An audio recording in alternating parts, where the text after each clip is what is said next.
Tous les dimanches, rejoignez l'aventure 1000% pour être 1% meilleur à chaque épisode.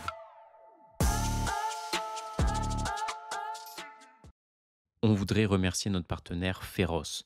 Saviez-vous que notre alimentation moderne est jusqu'à 4 fois moins nutritive que celle de nos ancêtres? Pourtant, le foie de bœuf est l'un des aliments les plus riches de la planète. Seulement 7 grammes suffisent à couvrir une grande partie de nos besoins en vitamines et minéraux. Le problème, nous avons perdu l'habitude d'en consommer. C'est là que Féroce intervient avec son haché révolutionnaire. Un mélange savoureux de 80% de viande de bœuf nourrie à l'herbe et 20% d'abat. Pas de compromis sur la qualité, chaque lot est testé en laboratoire pour garantir sa richesse en micronutriments et oméga 3, tout en restant exempt de polluants comme les métaux lourds ou pesticides. Ça régale. Dans le cadre de notre partenariat, la marque offre aux auditeurs 4 steaks 3 étoiles avec votre première commande de haché féroce. Pour en profiter, il suffit de l'ajouter à votre panier et d'utiliser le code 1000% sur la page de paiement. Lien et code en description. Dans le cadre de notre partenariat avec Nutrien&Co, on est heureux de vous proposer moins 10% sur tout le site avec le code podcast10. Lien et code en description. Retour au podcast. Bonjour à tout le monde, bienvenue dans ce nouvel épisode de 1000%. Aujourd'hui, un épisode sur l'endurance. Ça fait un moment qu'on vous parle de Fabrice Kuhn ou Kuhn d'ailleurs, je sais pas, il nous dira comment on prononce, excuse-moi Fabrice. Et donc on va te laisser te présenter, mais aujourd'hui, on va essayer de voir ce que la science dit sur l'endurance, que ce soit sur la performance ou alors sur la nutrition. Il y a beaucoup d'idées qui sont véhiculées. On va voir un petit peu l'avis de Fabrice, qui est un spécialiste, auteur de plusieurs livres, hein, donc la nutrition de l'endurance que j'ai ici et que je vais montrer. D'ailleurs, vous pouvez voir que je l'ai pas mal lu parce qu'il est complètement abîmé sur les côtés. Et aussi, justement, ça va être le thème aujourd'hui, la science de l'endurance. Donc, il y a pas mal d'études, justement, qui ont été déchiffrées pour un petit peu démêler le vrai du faux. Toujours accompagné du Pierrot de la team 1000%. Ça va, Pierre? Ouais, super. Bonjour à tous les deux. Bonjour aux auditeurs. Et voilà, bah, on va laisser Fabrice se présenter tranquillement pour les auditeurs qui ne le connaissent pas. Bonjour à tous les deux. Bonjour à tout le monde. Alors, Fabrice Kuhn. Bon, on dit Kuhn, Kuhn. pardon. Voilà, je Super. suis médecin du sport et particulièrement intéressé par la nutrition pour les sports d'endurance parce que je suis mon premier cobaye et que je suis triathlète et un petit peu trailer, mais avant tout triathlète. Et donc, je m'intéresse à la nutrition pour les sports d'endurance et aussi à l'entraînement, toujours avec la même vision, c'est-à-dire que je suis mon premier cobaye. Et j'essaye de suivre un peu toujours la même démarche qui est de lire la science, de la comprendre, de la tester, donc sur moi-même. Et une fois que j'ai testé et approuvé, de la partager. Ben, merci beaucoup Fabrice de tout ça. Parce que c'est vrai que honnêtement, pour moi, tu es vraiment une référence dans le milieu vraiment, enfin, de ma lecture personnelle. En tout cas, j'adore te lire et c'est vrai que c'est hyper intéressant. Tu as sorti un nouveau livre aussi, c'est le tome 2, je crois, de la science de l'endurance, c'est ça?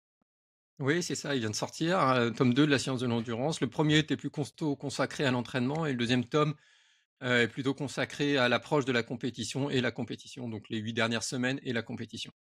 Tu as sorti aussi un livre qui s'appelle Paléophyte, dans lequel tu retraces un petit peu l'évolution de l'homme et aussi l'activité physique de l'homme à cette époque-là. C'est vrai qu'on parle pas mal de paléonutrition, on essaye de ressembler un petit peu à la nutrition de nos ancêtres, mais l'activité physique, on n'a pas beaucoup d'infos. Donc toi, tu es allé un petit peu fouiller dans tout ça. Qu'est-ce que tu en as sorti? En fait, oui, ce qu'il faut comprendre, c'est que notre organisme humain, notre corps humain, il a été construit par au cours de centaines de milliers d'années, et plus récemment, quand on est devenu Homo sapiens, il s'est construit par l'activité physique parce qu'on a besoin de bouger pour survivre dans un monde hostile quand on est chasseur-cueilleur. Et c'est tout ce qui a fait que notre organisme est fait de cette façon-là. Et en fait, notre mode de vie a changé radicalement depuis 10 000 ans qu'on est devenu éleveur et agriculteur, et encore plus ces dernières années, surtout ces 10 dernières années, enfin c'est au dernier siècle, et puis de plus en plus parce qu'on est de plus en plus sédentaire et qu'on n'exploite pas du tout notre organisme de la même façon, et que finalement l'absence de stimulation avec comment notre corps a été construit nous mène à toutes les maladies de civilisation, donc la maladie d'Alzheimer, les maladies cardiovasculaires, le diabète et tout ça. Et en fait, notre organisme dépérit si on ne le stimule pas. Et idéalement, il faudra le stimuler comme il a été construit, donc avec une activité similaire aux chasseurs-cueilleurs. Alors, il n'est pas question d'aller tous chasser et cueillir. Le truc, c'est de retrouver les intensités et les modes de pratique de l'activité physique de nos ancêtres qui ont transformé notre organisme en ce qu'il est. Et juste une idée, vas-y Pierre, tu peux poser ta question. Moi, je voulais poser sur le nombre à peu près d'activités à l'époque. Je sais pas si toi aussi Pierre, c'était ta question ou pas? Si, si, mais vas-y, après Vas-y, beh, en fait, j'aurai une moi, autre juste pour question. avoir une idée à peu près de combien de kilomètres, on marchait ou on Oui. courait à l'époque. Je sais pas s'il y a des infos qui sont sorties sur ça, des sources, mais ça peut être intéressant de se comparer par rapport à maintenant. On a cette fameuse, limite des 10 000 pas qui est l'objectif. Est-ce qu'avant c'était 10 000 pas, beaucoup plus? Alors, tu peux pas réellement comparer comme ça parce que finalement, il s'activait toute la journée parce que tout ce qu'il faisait, il le faisait en s'activant. Et il le faisait dans un environnement qui est complètement différent du nôtre. C'est-à-dire que quand tu devais marcher là-bas, tu marchais au milieu des herbes avec au milieu des arbres, des arbres, enfin avec plein d'obstacles que tu n'as pas maintenant parce que la plupart du temps, quand tu vas marcher, finalement, tu marches sur la route ou sur un chemin qui est plutôt dégagé, donc tu n'as pas la même intensité de marche. Et tout ce qu'il devait faire, bah, chasser, cueillir, porter les enfants, porter les habitats, cueillir, porter les proies, enfin tout était activité. Mais par contre, on sait qu'ils avaient des jours de repos. On sait que ils avaient naturellement des jours de repos après les grosses journées. Et d'ailleurs, ça, toi, tu le ressens encore, c'est-à-dire que finalement, tu es enclin à te reposer. Si tu te laisses aller, tu vas t'asseoir sur une chaise ou t'allonger et tu vas plus bouger et tu vas te reposer parce que ton organisme était fait de façon à épargner de l'énergie. Il était fait pour bouger quand il en a besoin, mais épargner de l'énergie quand il n'avait pas besoin de bouger parce que voilà, tu n'avais pas le supermarché pour compenser derrière. Donc il fallait que chaque calorie gagnée, eh ben, chaque calorie dépensée, il fallait la gagner avant. Et c'est vrai qu'au niveau de la chasse aussi, c'était de la chasse à l'épuisement, donc c'était quand même des longues sorties avec, plusieurs, dizaines, peut-être pas dizaines de kilomètres, mais au moins 10 kilomètres pour épuiser un gibier et le suivre à la trace. Du coup, c'est vraiment ancré dans nos gènes, en fait, la course à pied. Alors oui, la course à pied est ancrée dans nos gènes, mais par contre la chasse à l'épuisement n'était pas si fréquente que ça apparemment sur les tribus où on a observé cette chasse à l'épuisement, les dernières tribus. C'était pas si fréquent que ça. Il y a quand même d'autres proies à chasser qui sont plus faciles. C'était un mode de chasse parmi d'autres. Mais de toute façon, même si tu vas chasser un lapin, bah, il fallait quand même se déplacer. Même si tu vas cueillir des tubercules, il faut les arracher. Même si tu vas cueillir des fruits, il faut se déplacer et les porter. Donc, même des activités plus simples nécessitaient une grosse dépense énergétique. Et donc, voilà, tout était mouvement, tout était dépense énergétique. Pierrot, je t'ai coupé, excuse-moi tout à l'heure, tu voulais poser une Non, non, question? non, mais c'est passionnant. Donc en fait, les 10 000 pas, ils étaient explosés. Ça, c'est une norme qu'on s'est mise de manière assez récente. Et est-ce que tu peux te mouiller en nous donnant un ordre de grandeur du nombre de pas que ces gens-là faisaient? Ah non, Ou j'en est-ce que sais c'est rien. impossible Non, à j'en sais rien. savoir? Et puis ça dépend des tribus, ça dépend Hmm. d'où tu es. S'ils étaient Et puis, nomades, plutôt ouais, et puis 10 sédentaires? 000 pas pour toi, c'est pas toujours la même chose. Si tu fais 10 000 pas en courant le matin et que tu vas travailler et que tu restes assis, ça aura pas le même impact que si tu fais 10 000 pas répartis en marchant tout au long de la journée. Si tu fais 10 000 pas à fond en courant, ça aura pas le même impact que si tu fais 10 000 pas Hmm. en trottinant. Bien sûr. Donc c'est compliqué, mais voilà, là on sait maintenant, oui, 10 000 pas, ça donne un bon impact, mais déjà tous les pas que tu fais en plus ou tous les pas que tu fais vers ces 10 000 pas sont déjà bénéfiques. En fait, Hmm. euh, c'est bien d'y aller, mais tout ce qu'on fait avant, c'est déjà bien. Hmm. Et je fais du crossfit, c'est pas le cas, mais si je fais du crossfit 5 fois par semaine, euh, est-ce que je peux quand même être sédentaire? C'est une fausse question, hein, Fabrice, mais Oui, tu peux être sédentaire en faisant du crossfit tous les jours. ouais. Euh, Si tu fais ta séance de crossfit le matin et que tu bouges pas de ton fauteuil toute la journée, bah oui, tu es un sportif sédentaire.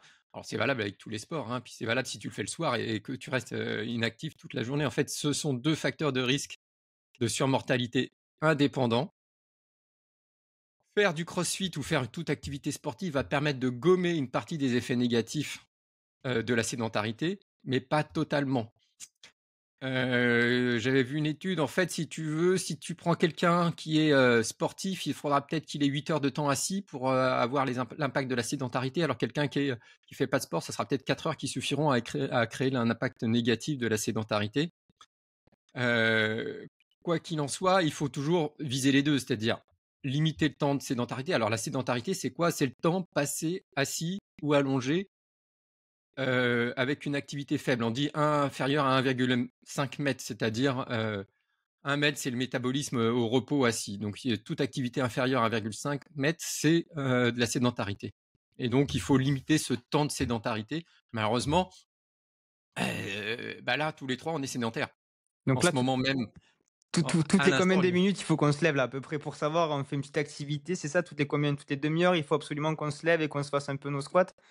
ouais, faudrait peut-être se lever toutes les demi-heures et peut-être faire une petite activité d'une minute un peu plus tonique, toutes les heures, par exemple. OK. Il y a des études qui montrent une activité tonique, 3 minutes 30 dans la journée. 3 fois une minute, par exemple, te permet d'avoir un bénéfice. C'est quoi des squats? Tu parles aussi de montée d'escalier rapide, je crois? J'ai vu un Ouais. limite un sprint, c'est ça? C'est en fait, c'est vraiment par Des contre on se fait un snacks. ouais, Ouais, OK. les snacks. Alors, en fait, tu as 2 types d'activités. Soit tu as des exercise snacks où tu prends une activité sportive que tu fais à fond avec un petit échauffement, tu fais à fond, d'accord? Mais c'est une activité sportive, ça s'appelle un exercise snack. Soit tu prends une activité, non sportive que tu fais à fond. Alors C'est-à-dire?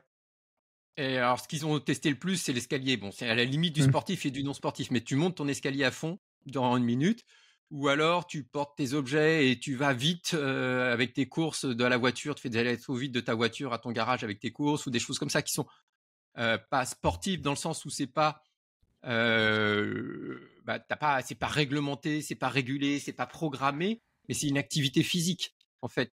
Le sport est un type d'activité physique. Le principe, si tu veux faire bénéficier ta santé, c'est de faire une activité physique. Mais Après, le sport, c'est simplement autrement. ça, par contre, pour les gens qui nous écoutent, c'est juste pour éviter la sédentarité.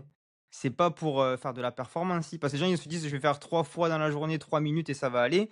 Ça, c'est juste pour éviter les côtés néfastes de la sédentarité ou c'est quelque chose qui, au contraire, me permet d'avoir plus ce côté un peu longévité? Alors, bah, c'est contre la sédentarité, Mmh. d'accord? Ça va améliorer ton espérance de vie et ça va améliorer tes performances si tu es totalement sédentaire et que tu fais aucune activité physique. OK. Si tu es sportif, c'est pas comme ça que tu vas améliorer tes performances, d'accord? Mais par contre, si tu pars de zéro, Mmh. bah, oui, tu vas améliorer tes performances nécessairement parce que tu vas déjà faire un effort. Oui, je vois, je vois. Mais après, c'est un est-ce que tu considères ces gens-là comme des gens sportifs? C'est ça la question presque, Non, un peu non, voilà, non, non. on est d'accord. Ah parce que moi j'entends des gens qui souvent au cabinet, vu qu'on est kiné, on nous entendait: «Oui», une fois on m'a quand même sorti, j'ai demandé: «Est-ce que vous courez?» On m'a dit: «Oui, oui, je cours après le bus, je monte les escaliers», en fait, c'est pas être sportif, c'est mieux que rien, c'est sûr, mais voilà, juste pour remettre ça dans son contexte, on est d'accord? On est tout à fait d'accord. Parfait. C'est des snacks, comme il Voilà, disait c'est ça, Fabrice, c'est ouais. des petits snacks. Beh, régalez-vous. Mais là, on va repartir peut-être sur l'entraînement. Tu en as parlé un petit peu avec ce jour de repos, qui était présent, avec, notamment différentes intensités aussi à l'époque. Est-ce qu'on pourrait faire un petit point sur ces différentes intensités cardiaques? Qu'est-ce que tu préconises pour la performance? Donc tu parles de triathlon, mais pour la course à pied, je pense que tout est un peu, juxtaposable. Alors oui, de toute façon, toutes les activités d'endurance sont juxtaposables là-dessus. En fait, classiquement, on calcule souvent en 5 intensités d'effort, de I1 à I5. Alors, I1, I2, c'est l'endurance, I3, c'est le seuil, I4 et I5, c'est les hautes intensités, donc tu es au-dessus de 90% de la fréquence cardiaque maximale. Dans les études que j'ai utilisées, et la façon dont je m'entraîne et dont je conseille, c'est maintenant en 3 intensités d'effort qui sont 3 zones d'effort Z1, Z2, Z3. Z1, c'est l'équivalent de I2, I1, I2, donc c'est de l'endurance, d'accord? Ça va jusqu'à 85% de la fréquence cardiaque maximale. Zone 3, Z3, donc c'est au-dessus de 90% de la fréquence cardiaque maximale, c'est les intensités hautes. Et zone 2, Z2, c'est l'intensité intermédiaire qui est l'équivalent du seuil. D'accord? Donc on répartit ces intensités selon ces 3 échelles qui sont celles qui sont publiées dans la science. Et juste en termes de RPE pour les gens, en termes de difficulté, est-ce qu'on pourrait aussi avoir des similitudes sans forcément avoir la fréquence cardiaque? Alors on peut avoir oui, alors, je les ai pas en tête l'équivalence, je l'ai marqué, mais je l'ai pas en tête parce que je travaille OK. pas trop avec la RBE, Ah, mais tu oui, travailles pas avec? OK. tu peux faire l'équivalent, oui, de toute façon tu vas être, À peu près, j'imagine hein. enfin je les ai pas en tête, mais tu Oui, peux le non, mais faire c'est à avec. peu près, ouais, c'est ça. Je pense que seuil, on mettrait à peu près 5, 6, et après haute, très haute intensité, tu la mettrais à peu près à 8, c'est ça? 8/10. Ouais, c'est Ouais, ça à et peu puis près. peut-être seuil 7, un truc comme ça. OK, OK. Et donc comment on répartit alors dans la semaine ces différentes zones? Ah pardon Pierre, vas-y. Non, c'est juste pour le suivi de ces zones d'intensité. Qu'est-ce que tu penses des suivis des montres, pour gérer ces intensités-là? Fréquence cardiaque au poignet, Mmh, mon expérience me dit que c'est vraiment, nul. Tu vois que tu as pas la bonne fréquence cardiaque, surtout à haute intensité. d'accord. Et par contre, ceinture cardio-fréquence-mètre, c'est très bien. Moi, c'est avec ça que je m'entraîne et c'est avec ça que je conseille de s'entraîner régulièrement. Le problème, c'est que, on a tous tendance à dériver vers la zone 2 qu'on appelle le trou noir de l'entraînement, en fait. Si tu prends quelqu'un que tu lui demandes d'aller courir en endurance ou de faire du vélo ou peu importe, il va, naturellement dériver vers le haut de la zone 1 et probablement vers la zone 2 parce que, la zone 1 est facile et il a l'impression de, progresser plus s'il se met avec une intensité un petit peu plus difficile. Or c'est pas le cas. Rester en zone 1, mais bien en zone 1, ça permet de progresser. Et à contrario, si tu lui demandes d'aller travailler en zone 3, bah, c'est difficile, c'est pénible, ça fait mal, on est essoufflé et naturellement, on a tendance à aller un petit peu inférieur et parfois, si on a créé de la fatigue en s'entraînant trop en zone 2 préalablement au lieu de zone 1, on va dériver vers la zone 2. C'est ce qu'on appelle le trou noir de l'entraînement parce que ça attire, tous les sportifs et voilà, donc moi, je choisis vraiment et je conseille de mettre vraiment un cardio-fréquence-mètre pour mesurer ça. Même chez les gens expérimentés, hein, ça permet d'avoir des espèces de barrières. Alors après, il faut savoir s'en détacher de temps en temps, hein, parce que c'est vrai que ça nous arrive de pas toujours l'avoir, mais ça donne quand même une bonne échelle euh, pour contrôler en fait. Vas-y, Et vas-y et Pierre. est-ce que alors je sais on n'a pas forcément de sponsoring sur des marques de cardio-fréquence-mètre, mais est-ce qu'il y a une marque en particulier, ou un cardio-fréquence-mètre, thoracique que tu conseilles? Est-ce qu'il y a une Alors préférence? j'ai pas de connaissance de capteur qui serait mieux qu'un autre, D'accord, non. Non, voilà, si tu en as un, en général, c'est assez fiable et ça me suffit. OK. Et toi, dans tes entraînements, comment tu répartis alors ces différentes zones d'intensité dans ta semaine? Alors, en fait, la répartition idéale, ça serait celle d'un chasseur-cueilleur. Et ce qu'on constate sur un chasseur-cueilleur, c'est qu'ils avaient à peu près 80% de leur temps à basse intensité, donc en zone 1, que ça soit de l'endurance, pour aller chasser, pour aller cueillir, pour revenir, pour porter les enfants. Et ils avaient 20% à haute intensité, donc entre zone 2 et zone 3. Et ils avaient surtout 15% en zone 3 et 5% en zone 2. Donc c'est ce qu'on conseille, mais on n'a pas besoin de le faire sur chaque semaine en fait. On a besoin de le faire globalement. D'accord. Et c'est ce qu'on appelle la polarisation de l'entraînement avec un gros pôle en zone 1 en endurance pure, un gros pôle à haute intensité en zone 3 et on maintient quelques efforts en zone 2, mais c'est pas le plus fréquent parce que c'est une intensité qui est difficile et qui est pas aussi productive en rapport gain de performance, fatigue cumulée. Et par contre, c'est ce qu'on observe chez certains marathoniens, c'est-à-dire qu'ils ont cette répartition de l'entraînement qu'on appelle polarisée. Et par contre, c'est vrai que c'est difficile, mais au niveau des séances, justement, tu parles de haute intensité. Des fois, on s'y perd en termes de récup. Comment on veut, par exemple, faire des séances, on se dit: «Oui, combien de temps il faut que je passe dans ma zone 2 ou dans ma zone à haute intensité?» Est-ce que tu pourrais nous aider par rapport à ça? Tu parles des fois de passer 10 minutes à VO2 max, comment on fait, en fait, pour comprendre que dans telle zone, il faut que je passe tant de temps pour progresser? Alors c'est compliqué parce que déjà, si tu surveilles à ton cardio-fréquence-mètre, si je te demande d'aller faire une séance à haute intensité, on va dire que, allez, on va prendre une séance qui a été testée pas mal de fois, c'est 5 fois 6 minutes le plus vite possible. Donc, tu vas dépasser tes 90% de ta FCA max, mais tu vas avoir un bon moment où tu vas être en zone 2 au niveau de la fréquence cardiaque. Or, l'intensité, elle est en zone 3. Donc, ce qui importe, c'est la durée de l'intensité. Mais ton cœur, il va pas passer de 140 à 180 pulsations instantanément. Donc, il monte progressivement. Donc, tu as toujours un délai comme ça. Donc, c'est assez difficile à mesurer précisément. C'est un ordre d'idée. Après, sur les fractionnés, alors j'en parle dans la science de l'endurance, j'ai cité plein de fractionnés qui ont été testés en laboratoire, mais il y en a plein d'autres qu'on peut faire. Et il faudrait viser effectivement au moins 10 minutes. Mais encore une fois, c'est compliqué parce que si tu fais 5 fois 6 minutes, tu vas pouvoir le faire à une intensité. Mais si on te demande 10 fois 1 minute, tu vas les faire plus vite. D'accord? Et ça sera aussi profitable finalement. Ou profitable différemment. Avec moins de fatigue. Pas forcément. Il peut y avoir aussi autant de fatigue. Ça dépend et ça dépend de l'un à l'autre. En fait, il ne faut pas viser qu'un type d'effort. Il faut avoir une palette d'intensité différente, tout en zone 3 que tu vas faire varier. Tu vas courir une fois à 90%, une fois à 95%, une fois à 100%, en vitesse, en intensité. Et ce qui te permet de travailler des allures différentes, des efforts différents et d'avoir une palette. Alors, c'est plus sympa pour tes performances parce que ton organisme, il apprend plus de choses. C'est plus sympa pour ton moral parce que toi, tu varies tes entraînements. Si tu fais toujours la même séance, au bout d'un moment, c'est vraiment pénible. Tu perds le plaisir de t'entraîner. Donc, après, il y a plein de façons de construire. Ça, il n'y a pas un modèle précis, en fait. Ça n'existe pas.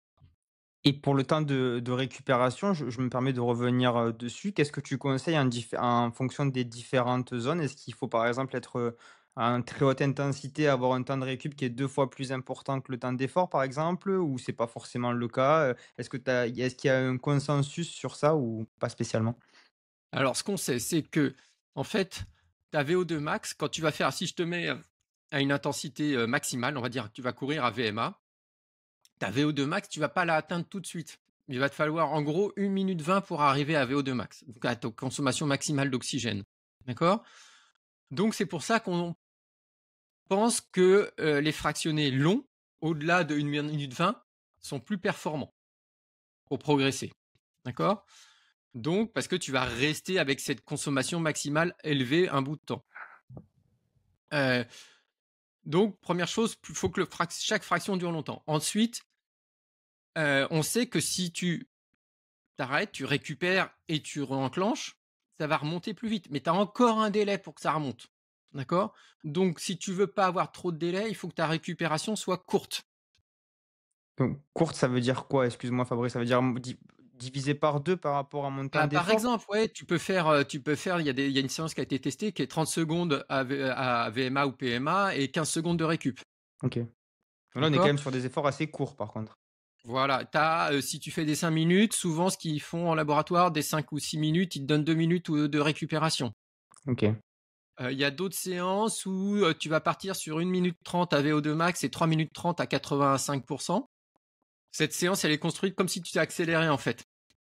Tu accélères pour lâcher tes, tes TM20? concurrents. Ouais, Tes OK. concurrents, donc tu te mets à VMA, ils te mettent 1 minute 30, pourquoi? Bah, parce qu'on en a parlé tout à l'heure, 1 minute 30, tu arrives au-delà de 1 minute 20, donc tu es à VO2 max. Tu descends ensuite ton intensité d'effort et tu te mets à 85% parce que ça reste quand même très élevé et ta fréquence cardiaque et ta VO2 va pas trop descendre. Mais par contre, ton effort est moins pénible, donc tu vas tenir la durée. OK. Donc ça, c'est une autre façon de faire et sur ça, ils ont mis 3 minutes de récup. Après, ils ont fait la même séance où ils ont fait 40 secondes à PMA, 1 minute 20 à 85%, 40 secondes à PMA, 1 minute 20 à 85%, 40 secondes à PMA, 1 minute 20 à 85%. Ça, c'est que tu mets des accélérations successives pour lâcher un concurrent, mais pareil, tu augmentes ta VO2 max à chaque fois. Et là, tu vas passer, donc tu as 3 fois 40 secondes, ça fait 2 minutes à VO2 max quasiment, enfin, ou à PMA. Et là, ils ont aussi mis 3 minutes de récupération. OK. En fait, tu as plein de façons de faire. Plus ta récupération est longue, plus tu vas mettre du temps à remonter, mais moins ton effort est pénible. Est-ce que tu veux faire beaucoup de répétitions? Si tu veux faire beaucoup de répétitions, il te faut une récupération un peu plus longue. Éventuellement, après, tu peux tout moduler en fait.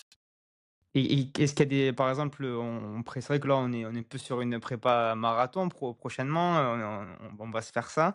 Qu'est-ce que tu nous conseillerais? Parce que là, tu parles de varier, mais c'est vrai qu'il y a aussi ce travail de l'allure qui peut être intéressant quand notamment on fixe, une barrière horaire, hein. Donc on sait qu'il faut que je cours par exemple à 4:17 ou 4:30 ou 5, je sais pas, peu importe. Ben je me dis, ben voilà, est-ce que c'est judicieux justement de travailler à cette allure-là pour créer des adaptations et s'habituer sur ce rythme? Ou est-ce que ça, c'est une séance que tu places une fois dans la semaine? Ou au contraire, elle a pas beaucoup de sens? Ou alors au contraire, il faut la placer peut-être plus dans la semaine? Alors, ce que je ferais, c'est que bien en amont, je travaillerais en polarisé en faisant beaucoup de zone 1, pas mal de zone 3, pour construire un organisme solide. Et au fur et à mesure que je m'approche de la compétition, je vais travailler les allures de course pour devenir économe à cette allure. OK, D'accord? Parce que comme ça, tu vas dépenser un peu moins d'oxygène, un peu moins d'énergie à cette allure cible. OK. Et du coup, la polarisation et donc la répartition des intensités, elle va différer selon que tu approches de la compétition, selon que tu es plus loin. Et ce qui est important finalement, c'est la globalité. Et ce qui est important pour moi, plus que de comptabiliser le temps passé les deux, c'est se dire, il y a beaucoup de temps où je suis réellement en endurance, mais du coup, je contrôle au cardio-fréquence-mètre pour être vraiment en endurance et pas créer de fatigue excessive, parce que c'est comme ça que je deviens économe.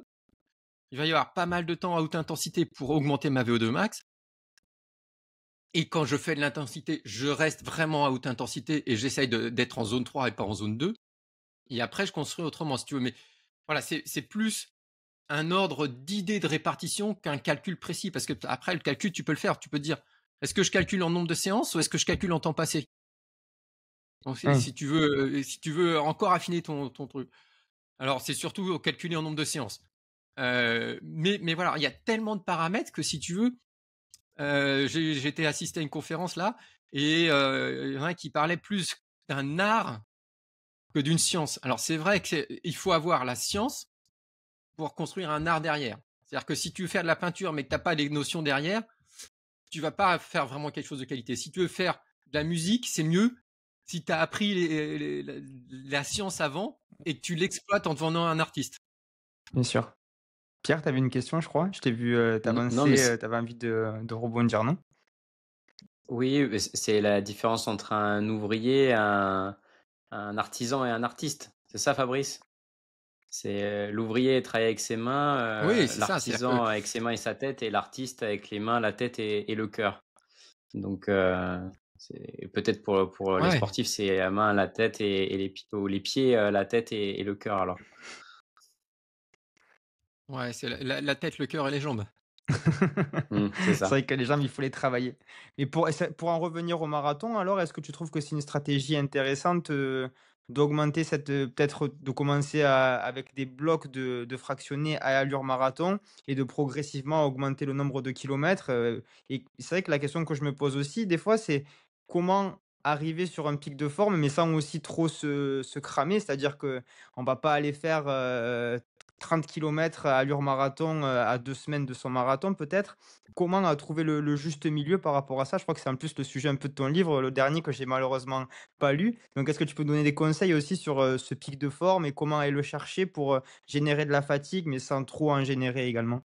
Alors pour, générer la bonne fatigue, le principe, c'est la progressivité et donc le mesure de la charge d'entraînement et la progressivité de la charge d'entraînement. Donc ça, c'est effectivement si tu te fais, 30 kilomètres à l'heure marathon, tu vas un peu, aller, percuter le mur. Tu risques d'avoir une fatigue excessive, donc tu peux te faire des blocs.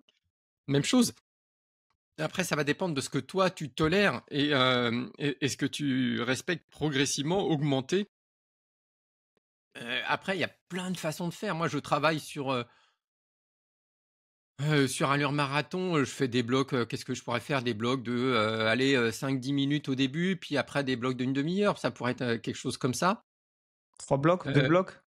Tu ferais 2 et 3 ou? ouais, ça oui, 3 blocs maximum. Heu, Après, j'aime bien aussi courir en fonction de là où je suis, c'est-à-dire que peut-être que je me donne plutôt qu'un temps, je me donne un lieu, c'est-à-dire que je suis là et peut-être que je vais aller courir à ce carrefour que je connais, à cette intensité-là. Je trouve que c'est un peu plus ludique. et puis tu es un peu moins impacté par ce que tu trouves sur ton terrain. Mais encore une fois, il y a tellement de façons de faire que, C'est ça qui est compliqué parce que les gens ont souvent pas de coach et c'est vrai que pour construire ces séances, c'est pour ça nous aussi qu'on fait des podcasts sur ce sujet-là, c'est pour donner un petit peu des conseils aux auditeurs pour structurer leur entraînement. Mais c'est vrai quand on passe par exemple là, tu vois, je fais 2 fois, allez on va dire je commence tout au début progressif, je vais faire 10 minutes à allure marathon et je fais un deuxième bloc de 10 minutes. La question c'est, beh, est-ce que je vais faire, 2 fois 15 en progression ou est-ce que je vais faire, 3 fois 10, tu vois par exemple? C'est des questions qu'on se pose par rapport à ça et c'est pas toujours facile. Est-ce qu'il y a une bonne ou une mauvaise méthode? On n'en sait rien. non. Non, il n'y a pas de bonne ou de mauvaise méthode. Après, la seule, c'est est-ce que toi, t'étais fracassé après ça? Bah, c'est que c'était trop long ou trop rapide et il faut pas que il faut que tu redescendes un peu. Si c'était bien, bah, tu peux augmenter. Mais en fait, tout l'art, c'est de tâtonner t'es sur un fil, en fait, entre le risque de dépasser la ligne et le risque de pas progresser assez. En fait, il vaut quand même mieux ne pas progresser assez que de franchir la ligne parce que si une fois qu'on a franchi la ligne, revenir sur la bonne échelle, c'est compliqué. OK et c'est vrai qu'on en a pas encore parlé, le rôle de l'entraînement croisé, est-ce que c'est judicieux pour toi? Est-ce que c'est même essentiel ou pas spécialement? Alors pour moi, l'entraînement croisé, donc là on parle de la musculation. Oui, c'est Ouais. hyper important. D'accord. Le principal, si tu veux faire un marathon, parce que si on prend ça, le principal c'est de courir. On est d'accord. Mmh. Mais rajouter de la musculation derrière, c'est essentiel. D'ailleurs, tous les athlètes de haut niveau ou presque le font maintenant dans tous les sports d'endurance. Ça te permet d'améliorer ton économie d'effort, c'est-à-dire que tu vas dépenser moins d'oxygène et moins d'énergie pour la même intensité, la même durée d'effort. Tu vas limiter le risque de courbature, tu vas limiter le risque de percuter le mur du marathon si on parle de marathon. Tu vas finir dans un meilleur état si tu fais du trail parce que tu vas limiter la casse musculaire comme dans les descentes. Donc oui, la musculation c'est essentiel et d'ailleurs ça fait partie des activités naturelles des chasseurs-cueilleurs qui ont construit notre organisme. Si on est des champions de l'endurance, on est aussi capable de force et de vitesse, mais on est capable de force. Et qu'on soit homme ou femme, ajouter de la musculation à un programme d'entraînement va améliorer les performances en endurance.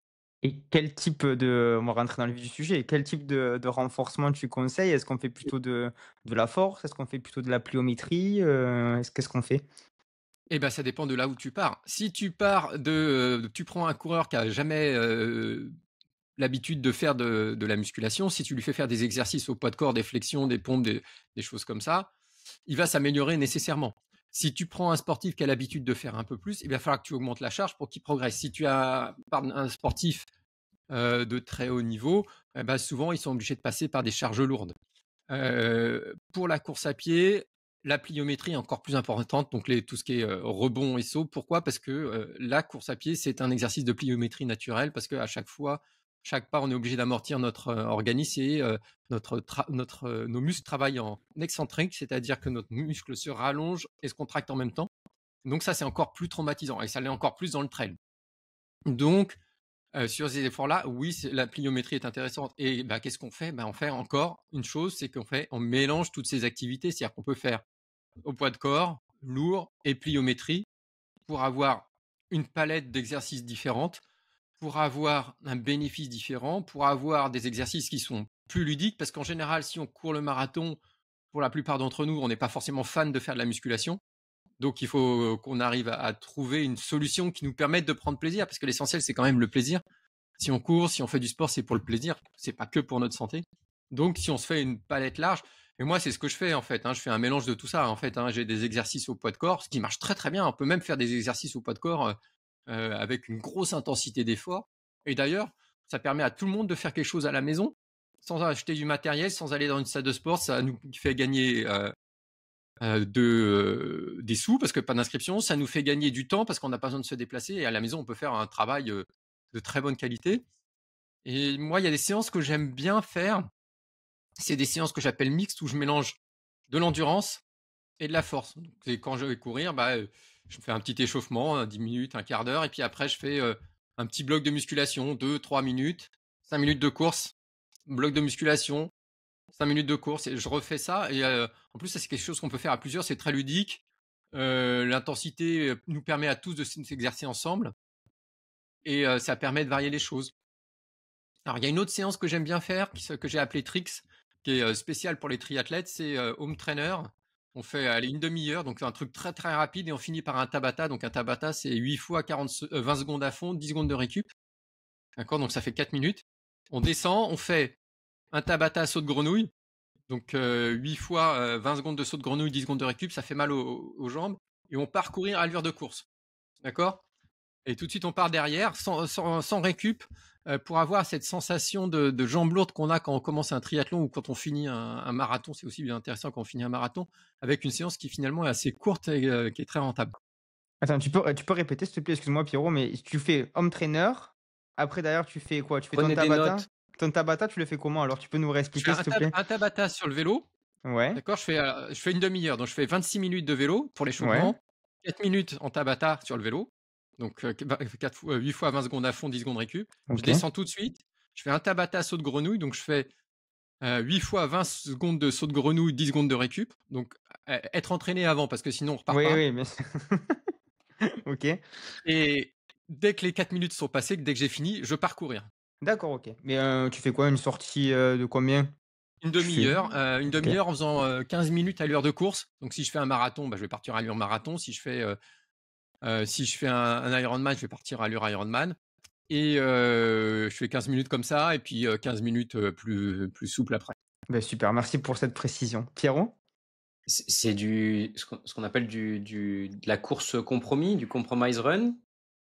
Je voulais pas faire d'anglicisme là-dessus. C'est-à-dire, on fait de la Alors je pré-fatigue connais pas ça, musculaire. donc peut-être, je sais pas, je connais pas.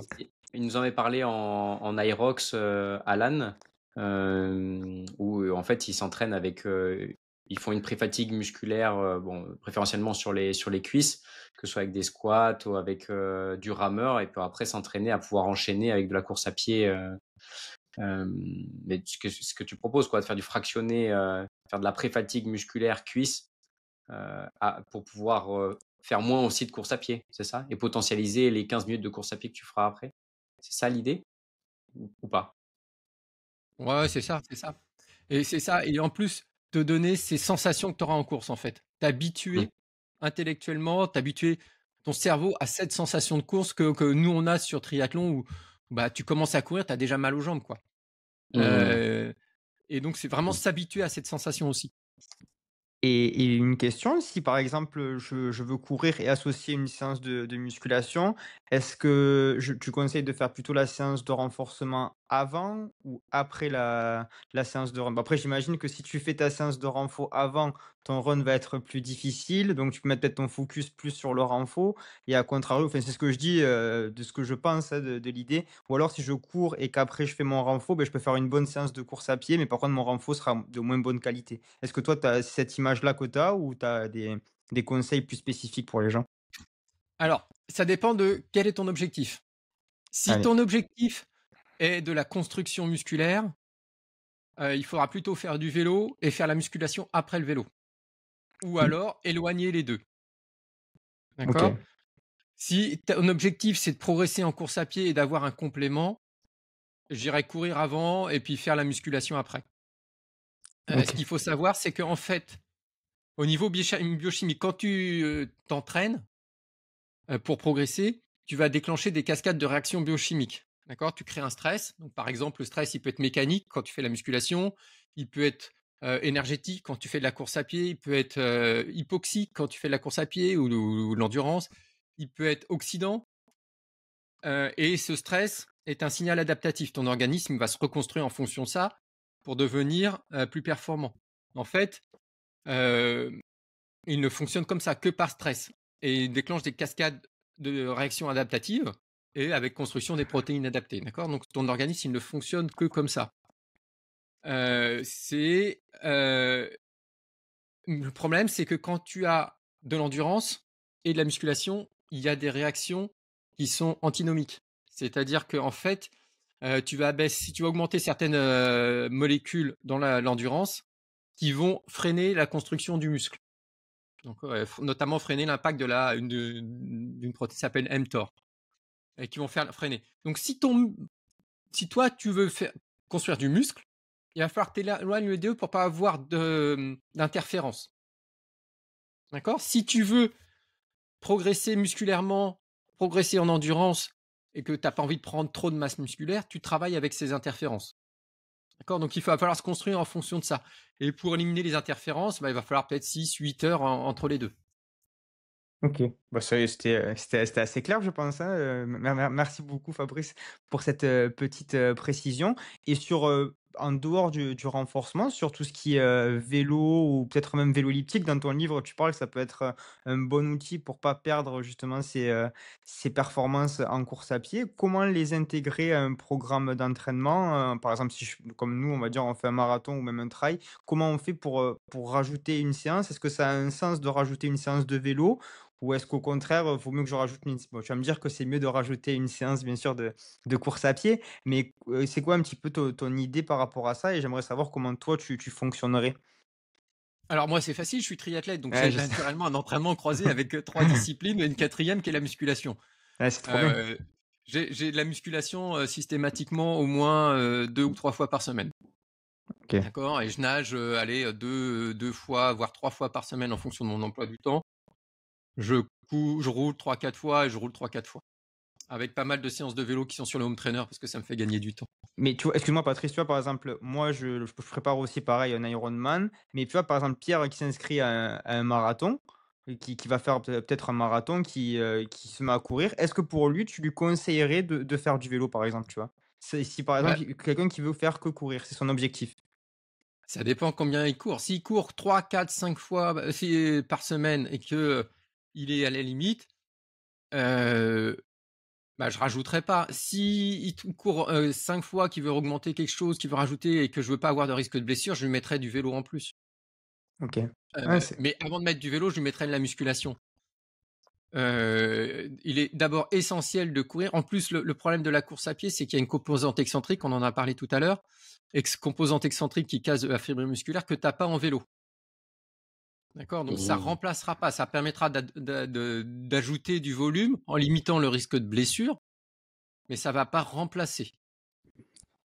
c'est vrai qu'on n'a pas parlé, mais est-ce que cette, casse excentrique, on peut la travailler? Est-ce que si quand on la travaille en renforcement, musculaire, est-ce qu'on arrive à avoir un peu une similitude sur la course à pied ou pas? Je pense notamment au sissy squat ou alors tu sais sur, on va dire la chaise à la chaise à quadri où je vais revenir tout doucement, je vais freiner. Est-ce que faire ce genre d'exercice pour toi, ça a du sens ou il faut quand même être très spécifique comme la course à pied pour vraiment bosser ces capacités-là? Alors les 2 sont, valables. En fait, la musculation limite le risque de blessure. La pliométrie enfin de blessure et le risque de courbature. La pliométrie encore plus et travailler en descente quand tu fais du trail aussi. Donc l'idéal, c'est d'associer les 2, bien entendu.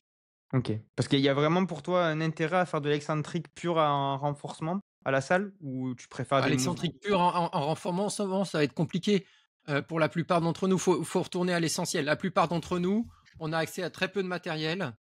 On a accès à personne qui peut réellement nous aider. Donc si je fais, des sauts de grenouille à la maison, c'est quelque chose qui sera rentable et facile. Si je fais des descentes, c'est quelque chose qui sera rentable et facile. Si je fais des petits exercices de musculation, c'est quelque chose qui sera rentable et facile et accessible à tous. C'est Bien ça qu'il sûr. faut aussi penser, c'est que il faut que ça soit accessible à la plupart d'entre nous. On peut donner des belles paroles, qui seront faciles pour des athlètes de très haut niveau, mais pour, moi, pour les gens que je croise qui s'entraînent, pour toi, pour Pierre, la plupart du Mmh. temps, on n'a pas accès à du matériel comme ça, il faut faire au plus simple.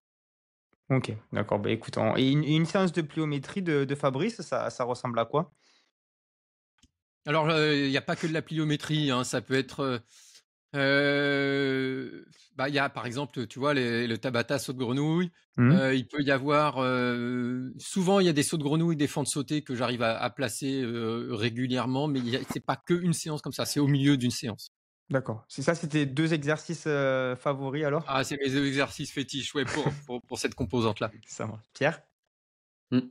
Donc la transférabilité du vélo, à la course à pied te paraît moins intéressant que, du renfo, vers la course à pied? Moi j'aurais pensé que j'aurais pu remplacer, enfin pas remplacer, mais faire une sortie longue en vélo et que ça puisse potentialiser un peu tous les entraînements, pour pouvoir ajouter beaucoup de volume justement. Oui, alors non, ça va t'apporter un plus, mais pas suffisant. En fait, on sait que, par exemple, pour le mur du marathon, Un des facteurs de risque du marathon, c'est de ne pas avoir fait suffisamment de séances à plus de 32-33 km, voire 36. Et ça, tu vas pas le remplacer par du vélo. Tu vas avoir quelque chose, tu vas avoir un bénéfice au vélo, mais tu vas pas avoir de remplacer totalement. Et on sait que le croisement est plus efficace de la course à pied vers le vélo, c'est-à-dire que l'entraînement en Ah. course à pied sera plus profitable sur le vélo que l'inverse à cause de cette composante excentrique. Et pourtant, ceux qui courent le plus, qui utilisent plus l'entraînement croisé, c'est des trailers qui font du vélo, alors qu'eux, ils ont cette composante-là. Mais en faisant du vélo, c'est un peu moins traumatisant, tu as un peu moins de risque de blessure. Donc, si tu veux, les impacts et les avantages sont un petit peu différents. Quoi qu'il en soit, ta séance de vélo ne doit pas remplacer ta séance longue, mais elle peut t'apporter un bénéfice. Ouais, pourtant on voit quand même des cyclistes, on voit Nasser, Boigny je crois qui a comme un ancien cycliste là qui s'est mis au marathon. Il a couru je crois en 2:30 le marathon, c'est quand même costaud, hein. Comme quoi il y a on sent quand même il y a un transfert après peut-être plus dans un sens que dans l'autre. Tu as parlé des sorties à 30 km, 33 voire 36 pour un marathon. Est-ce que tu peux aussi, conseiller pour un semi? Est-ce qu'il y a aussi une valeur qui est intéressante à aller toucher ou c'est plus, des zones qui sont spécifiques au marathon et il y a aussi la nutrition qui peuvent entrer en rapport dans ces types de distances. Alors, les études, c'était pour le mur du marathon, Ouais. parce que le problème du marathon, c'est que finalement, tu vas rentrer dans une durée et une casse musculaire qui vont te faire rentrer dans un autre domaine. Ce qu'on n'a pas sur un semi-marathon. D'ailleurs, pour la plupart des sportifs, sur un semi-marathon, tu as pas besoin de t'alimenter durant l'effort, c'est trop bref pour que tu aies un réel intérêt à t'alimenter. OK. Mais il y Mais a ouais, j'ai pas de marque comme ça pour le semi-marathon, mais de toute façon, le semi-marathon, tu peux le courir facilement à l'entraînement. Ouais, c'est sûr. OK. Bon, bah, c'était juste pour les gens et juste pour finir cette parenthèse et commencer à partir un petit peu sur la nutrition, est-ce qu'on pourrait parler, du glycogène justement, donner un petit peu son rôle dans l'effort? Vu qu'on parle notamment du marathon et de trail, je pense que ça a du sens et après voir aussi comment tu fais tu nous as bien dit que c'était la petite cerise en plus, sur le gâteau, que c'était pas, la base de l'entraînement bien sûr, mais est-ce Allez. que tu pourrais nous expliquer un petit peu ta vision de ces stocks de glycogène et comment les travailler pour améliorer la performance? D'accord. Alors, si on revient sur les stress adaptatifs dont on a parlé tout à l'heure, donc il y a l'hypoxie, le stress oxydant, le stress mécanique. Et parmi ces stress, il y a un stress qui est la baisse du glycogène musculaire. Alors, le glycogène musculaire, c'est la forme de stockage du glucose dans nos muscles. On a aussi du glycogène dans notre foie, c'est le glycogène hépatique. Mais donc voilà, donc de façon efficiente, on stocke le glucose dans nos muscles sous forme de glycogène qui est proche des fibres musculaires et qui est disponible pour l'effort quand on en a besoin. On est capable de stocker, quelqu'un qui est un sportif entraîné, 600 grammes de glycogène dans ses muscles. Quelqu'un qui est sédentaire, qui n'est pas entraîné, en stocke beaucoup moins. Donc c'est déjà un élément de stockage. Deuxièmement, c'est que le glycogène musculaire est aussi un signal adaptatif. Quand il baisse, il déclenche des adaptations parce que l'organisme ne veut plus être confronté à ce problème, parce que sinon il se met en danger. Et pour éliminer ça, pour limiter ce risque, il va devenir plus efficient dans l'utilisation des graisses. D'accord. Il va utiliser plus de Mmh. graisse et moins de glucose pour la même intensité d'effort. Et il va augmenter les capacités des mitochondries, donc à produire de l'énergie. Il va augmenter les capacités à stocker du glycogène dans les muscles. Tout ça pour se protéger. Donc, ce qu'on sait maintenant au travers de pas mal d'études, et j'en parle dans mon livre Ultra Performance, c'est qu'en manipulant ce glycogène musculaire, on peut améliorer nos capacités d'endurance et nos performances. Comment on fait? Eh ben, il faut faire baisser le glycogène musculaire. Et comment on fait baisser le glycogène musculaire? Eh ben, il faut aller chercher une filière qui baisse le glycogène musculaire. Si on court en endurance 1 heure, on va fonctionner. Notre organisme va utiliser des graisses, donc on ne baisse pas réellement le glycogène musculaire, on ne le baisse pas suffisamment pour déclencher des adaptations. Si on veut déclencher des adaptations, il faut le baisser suffisamment en faisant du fractionné et surtout du fractionné long qui va taper vraiment dans nos réserves de glycogène musculaire. Donc on fait une première séance d'entraînement fractionné long. Alors ce qui a été testé souvent en laboratoire, on en parlait tout à l'heure, c'est 6 fois 5 minutes ou 5 fois 6 minutes aussi vite que possible. Là, on baisse le glycogène musculaire, on se met en mode adaptatif, donc plein de réactions adaptatives se déroulent, on produit des protéines adaptées. On reste dans cet état adaptatif tant qu'on va pas manger derrière. Si on mange du glucose, donc des glucides derrière, on va réaugmenter nos stocks de glycogène musculaire, donc les processus adaptatifs s'arrêtent ou diminuent.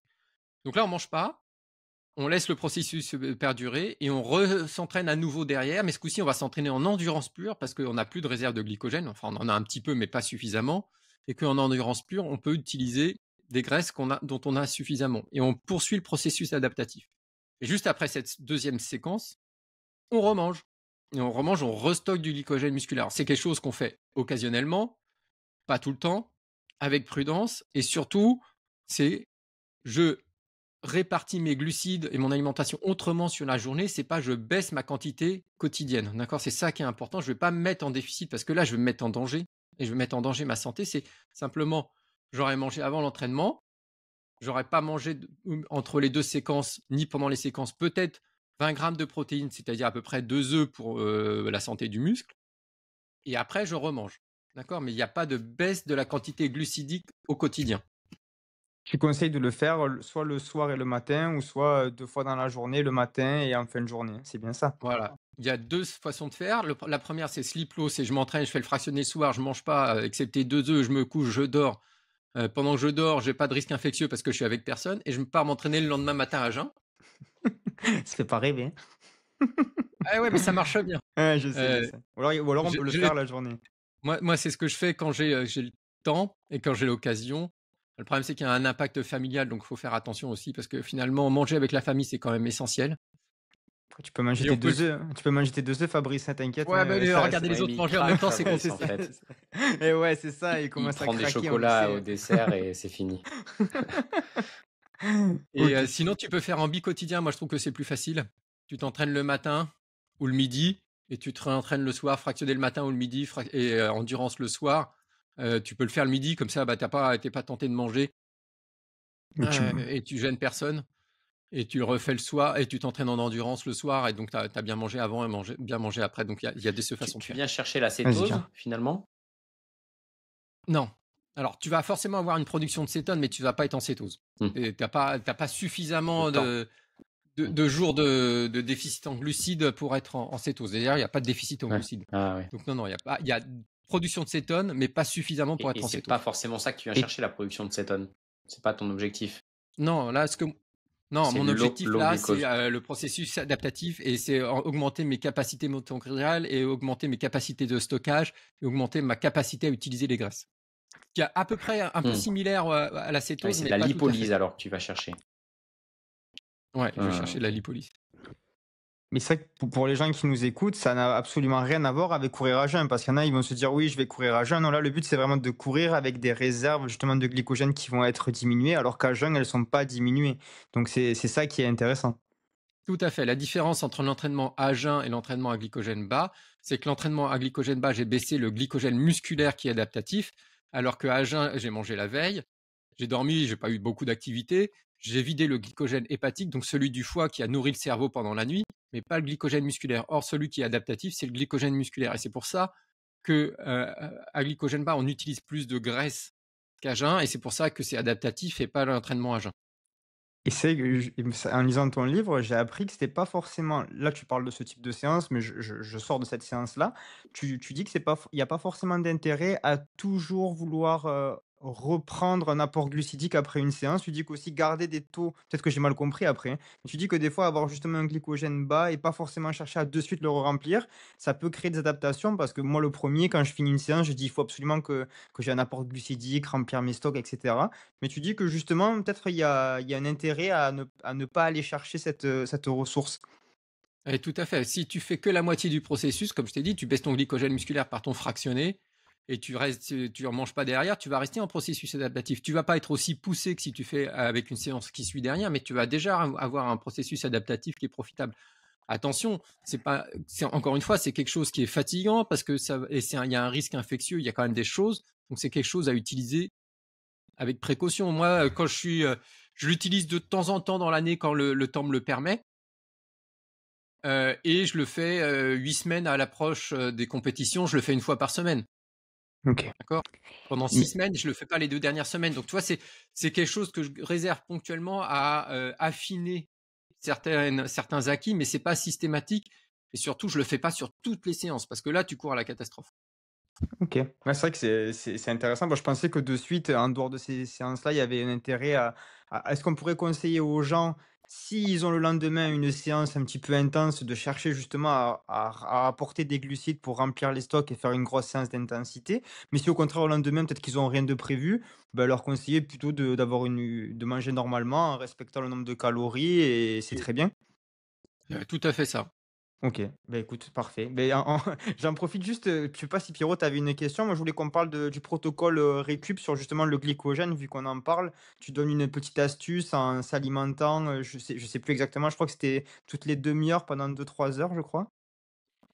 Alors, ça va dépendre de ta séance. Si tu as fait un jogging d'une demi-heure, tu as pas besoin d'avoir une ration de récupération. Oui, bien OK? sûr.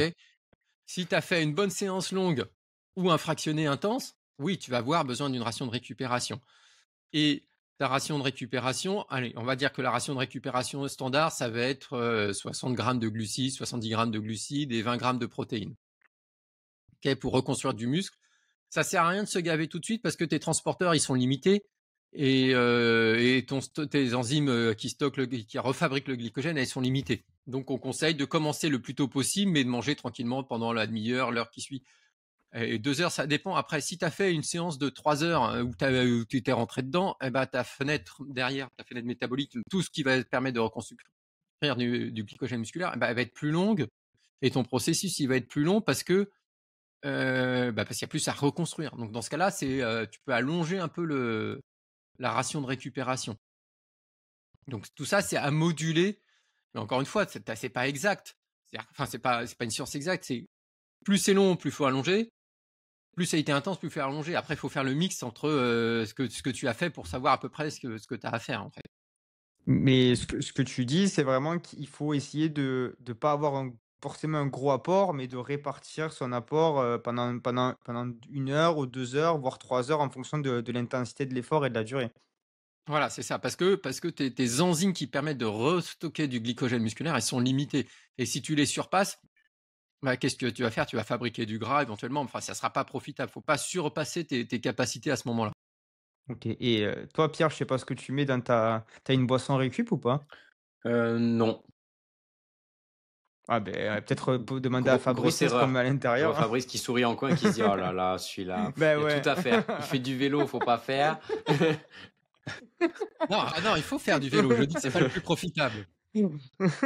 Alors Qu'est-ce que tu peux faire en ration de récupération? Moi, après les grosses séances que je fais, je prends un peu de protéines en poudre, un peu de lait et des fruits rouges. En fait, les fruits rouges, surtout les cerises, il y a pas mal d'études qui montrent qu'elles ont un impact bénéfique sur la reconstruction du muscle et sur la récupération par leur pouvoir antioxydant. OK. Et pas de collagène alors, Fabrice? Non, pas de collagène. L'intérêt du collagène en récupération n'a pas été prouvé. D'accord. Et pareil sur les grosses prépas ou quand il y a des gros volumes d'entraînement, le effet du collagène sur, le risque de blessure ou sur la récupération sur le tissu, Il y a très peu de publications sérieuse? très Mmh. favorables Mmh. au collagène, pardon. Il pourrait y avoir un petit impact parce qu'il y a un acide aminé semi-essentiel qui est la glycine qui Mmh. manque dans notre alimentation. Mais c'est vrai que pour l'instant, on n'a pas de publications qui vont nous dire il faut absolument prendre du glycogène ou de publications qui disent bah, c'est vraiment néfaste. Probablement, il pourrait y avoir un petit intérêt sur certaines tendinopathies qui traînent un peu. Par contre, sur la reconstruction du muscle derrière, j'ai pas trouvé d'études Ouais, non, favorables. non, je Mais je pensais plus sur la récupération tendineuse, mais je pense qu'il y a pas mal de publications avec des conflits d'intérêts aussi. C'est peut-être ça la problématique, non? oui, oui, non, mais pour l'instant, moi je dirais qu'on a peut-être une petite tendance à un intérêt, mais pas plus D'accord. que ça, quoi. Et pour Mmh. une boisson d'effort, au contraire, tu dis que ça peut être intéressant de mettre 2 types de glucides différents à l'intérieur. Est-ce que tu pourrais nous développer pour avoir une meilleure assimilation, au niveau cellulaire? Comment ça se passe et quels glucides on choisit justement? Quel type de Alors glucides, c'est pardon? alors c'est intéressant d'avoir 2 types de glucides pour les efforts qui vont durer plus de 2 heures, 2 heures et demie, 3 heures. Pourquoi? Parce qu'en fait, sur ces efforts, tu vas avoir besoin d'apporter beaucoup de glucides pour compenser ce que tu vas dépenser. Or, tu as un nombre de transporteurs intestinaux, donc au glucose qui est limité. C'est-à-dire que le glucose, si tu dépasses 60 grammes par heure d'effort, tu vas saturer tes transporteurs qui sont disposés entre l'intestin, entre l'intérieur de l'intestin et l'intérieur de la cellule intestinale, et ce qui va être disponible dans le sang pour le muscle après. D'accord? Et donc, tu ne peux pas assimiler plus de 60 grammes de glucose par heure d'effort. Donc, le problème, c'est que pour des efforts de plus de 2-3 heures, tu as besoin de plus que ça. Tu auras besoin de 80-90 grammes. Or, tu as un nombre de transporteurs limité, donc la solution, c'est de passer par un autre transporteur. Et l'autre transporteur, il transporte le fructose. Donc, sur ces efforts qui vont durer plus de 2-3 heures, il faut que tu apportes un mélange de glucides qu'on dit multitransporteur, parce que 2 transporteurs différents, et un qui est du glucose, un qui est du fructose, et le rapport, c'est 2 glucose pour 1 fructose. D'accord? Et ça Et te permet d'arriver à 90 grammes de glucides par heure. est-ce que je sais pas si toi tu aurais une marque. Nous, c'est vrai qu'on n'a pas de conflit d'intérêt, on travaille avec, juste on essaye de donner des informations aux gens et de les aider. Après, peut-être que c'est vrai que ça dépend de chacun. Mais est-ce que tu as justement des boissons d'effort? Tu en parles dans ton livre, ça que je me permets, que tu recommandes, plus que d'autres, ou pas? Ou tu peut-être pas envie d'en parler ici? C'est toi qui vois, Alors, comme tu si, veux. si, je peux en parler. On a fait dans le livre, dans Nutrition de l'endurance, on a un classement des boissons Ouais. de l'effort, donc avec ceux qui remplissent ces critères. Donc, les critères, c'est entre autres être multitransporteur pour les efforts de longue distance. Alors, toi, tu as l'ancienne version Ah, désolé, de Nutrition de l'endurance, et ouais. on a une nouvelle Mais version ça y est aussi, hein? ouais, mais j'ai mis à Ah, jour mais ah ouais, OK, d'accord, j'ai tu as mis mis à à jour jour les les boissons. boissons. Et moi, j'ai des Alors, boissons de l'époque, en fait. il y a Aptonia de Isoplus qui est bien. Je crois qu'il y a Apurna qui est bien aussi. Faut que je le retrouve. Voilà la nouvelle couverture. Ah, mais tu y es Faut que plus, je en fait, reche- tu y es plus Fabrice dessus. Ah, c'est plus moi, non. Eh ouais, tu étais bien là, hein? Bah ouais, mais on a changé. Ils ont dit: «Non, c'est bon, Faut changer que je le retrouve design». le. Non, mais pas de Faut que je souci. retrouve. Donc non, mais juste 2 marques déjà, c'est bien que tu nous as cité quelle marque, excuse-moi? Il y a Effinov, OK. mais je suis pas sûr s'il continue. Il y a Ifit qui en fait une bien. Il y a Decathlon avec Isoplus qui en fait une qui est bien aussi. OK. Qui a un bon Et tu rapport qualité-prix. Il y et tu a Apurna. et Il y a ça, Oversteam longue distance. c'est que du liquide, hein? C'est à boire ou Ouais, c'est c'est aussi que du liquide, que c'est ISO? c'est- ouais, que ISO. Et tu recommandes aussi d'avoir un apport, un peu plus solide ou pas spécialement? Bah, le problème, c'est que oui, il faut, parce que ça va être compliqué. En fait, si tu veux avaler 90 grammes de glucides par heure d'effort, un bidon de 500 millilitres, ça va être à peu près 30 grammes de glucides. Donc, ça te fait 1,5 litre. Il va falloir que tu t'arrêtes souvent faire pipi, c'est compliqué. Et donc, il faut compléter avec des gels, des pâtes de fruits, des bananes, ce que toi, tu tolères. Il y a une question de tolérance personnelle aussi pour avoir ces 90 grammes, 80-90 grammes de glucides par heure d'effort. Et là, pareil, on va rechercher à avoir différents transporteurs dans ces pâtes ou pas spécialement? Tout à fait, pareil, parce que tes transporteurs, c'est les mêmes. Tu apportes du glucose ou du fructose. Si tu apportes du glucose, au-delà de 60 grammes par heure, tu vas être coincé, tu vas surpasser les capacités. Alors, il y a une petite nuance quand même, c'est que si tu fais un entraînement digestif, tu vas augmenter ton nombre de transporteurs au glucose. D'accord? Et comment on fait un entraînement digestif? C'est en avalant beaucoup de glucides à l'entraînement pendant les heures d'entraînement. Donc si tu satures les transporteurs avec 90 grammes de glucides par heure d'effort à l'entraînement, occasionnellement, tu vas augmenter ton nombre de transporteurs. Pardon. Si tu as plus de transporteurs, tu as plus de glucose et de glucides disponibles pour l'effort, donc tu améliores tes performances, et tu en as moins qui stagnent dans l'intestin, donc tu as moins de troubles digestifs.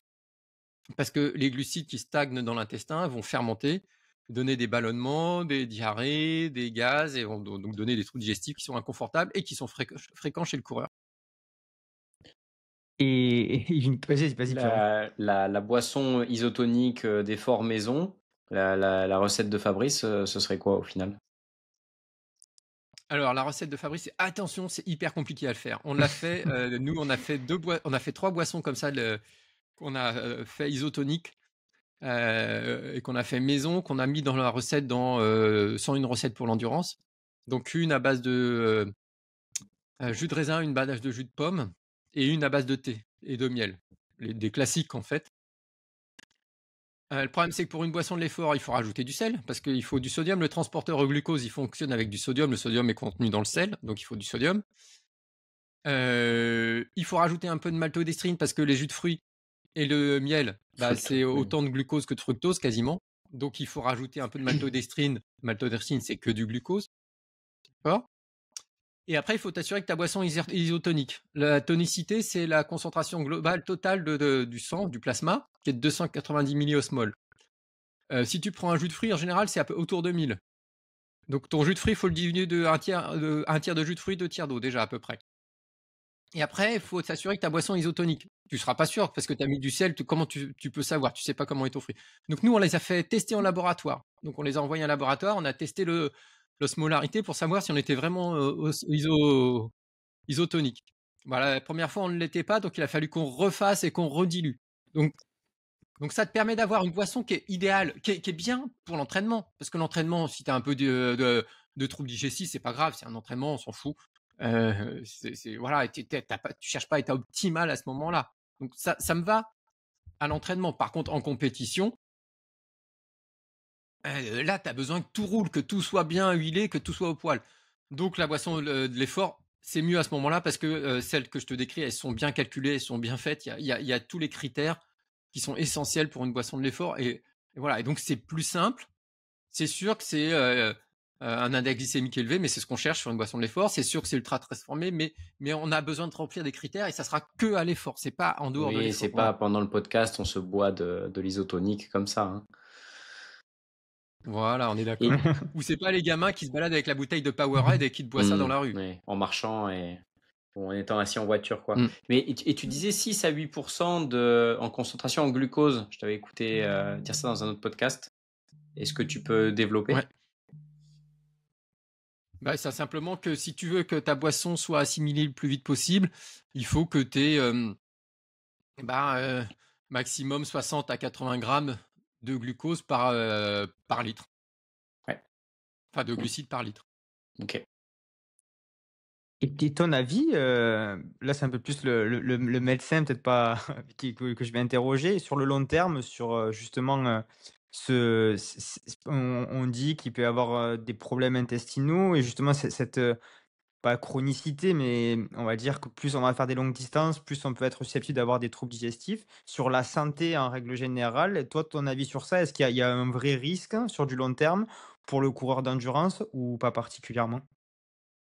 Alors, les troubles digestifs dont on parle, c'est des troubles, pour dans la plupart des cas, bénins et qui s'arrêtent à l'arrêt de l'effort. C'est-à-dire que ça Mmh. va être des nausées parce que tu te la marques ta boisson, ça va être une diarrhée ou des Mmh. flatulences parce que ça a fermenté, mais ça va passer. Dans le cadre de notre partenariat avec Nutri&Co, on est heureux de vous proposer moins 10% sur tout le site avec le code podcast10. Il y a un code en description. Retour au podcast. Moi, je parlais plus de l'hyperperméabilité que ça pouvait engendrer sur le long terme, peut-être. Ouais, alors l'hyperperméabilité, on sait que c'est favorisé à l'effort. Ça peut participer à certaines maladies chroniques, mais dans l'ensemble, quand même, s'entraîner, c'est pas dû à la boisson déjà, hein, c'est dû à l'effort. Mmh. D'accord. Et la boisson permet de le limiter.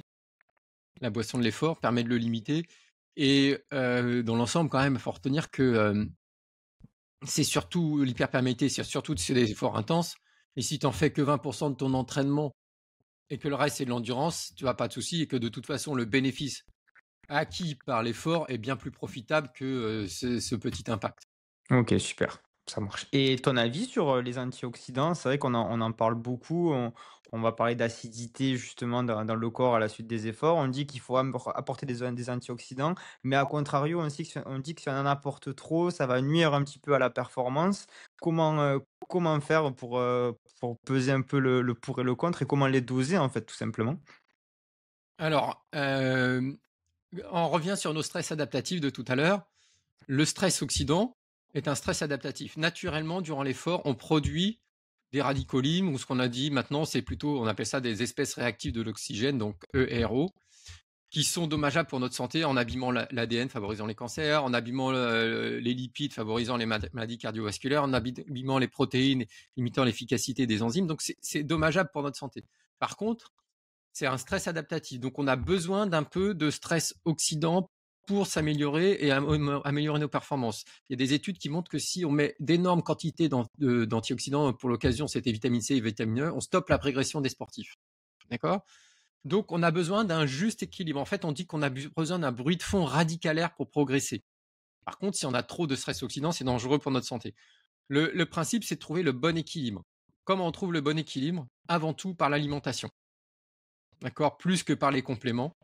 On trouve notre bon équilibre par l'alimentation. Et où on trouve ces antioxydants dans notre alimentation? Bah, les épices, c'est les champions. Donc, cannelle, gingembre, curcuma, c'est des excellents antioxydants. Les aromates, ail, oignon, les fruits, les légumes, le thé vert, le café. Tout ça, c'est riche en antioxydants. Et donc, si on fait ça dans notre alimentation, on sera suffisamment performant. Et comment on fait pour avoir une grande variété? Le problème, c'est d'avoir, en fait, les antioxydants, il y en a plein de variétés différentes. Le but, c'est d'avoir une grande palette d'antioxydants différentes. Il y a par exemple le orange des carottes, c'est le bêta-carotène. Il y a le rouge des tomates, c'est le lycopène.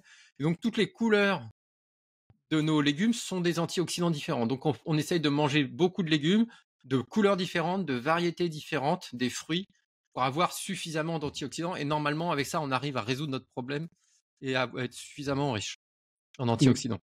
OK, ouais, c'est vrai que c'est très complet et tu conseilles, ouais, donc tous les jours, on essaye d'avoir quoi? 5 fruits et légumes par jour, c'est ça? Est-ce que c'est pour toi, c'est essentiel? Ça serait quoi tes 3 règles de base sur l'alimentation? À part le déficit calorique, bien sûr, qu'il faudrait, éviter au quotidien. Ça serait quoi un peu tes 3 piliers personnellement à toi? Alors, le principal pilier, c'est manger vrai. OK. C'est-à-dire, je mange des vrais aliments que je vais cuisiner. D'accord? Donc, des fruits, des légumes bruts que je cuisine. Ensuite, il faut que je respecte leur qualité. Donc, si je respecte leur qualité, c'est que je les cuis à la vapeur pour pas détruire les vitamines. Euh, le principal de mon assiette, ce sont des fruits et des légumes. Enfin, ce sont les légumes après les fruits. Et j'essaie d'avoir un apport équilibré. Les féculents, les légumineuses me permettent de faire le complément. En fait, si je m'entraîne beaucoup, bah, je vais pas réussir à me nourrir avec que de la salade. Donc, j'essaye d'avoir un complément en féculents, en légumineuses à ce moment-là. Et quel type de glucides? Tu vas chercher quoi? La patate douce essentiellement? Bah, je varie, patates douces, pâtes, Ouais, riz, tu prends quand même lentilles.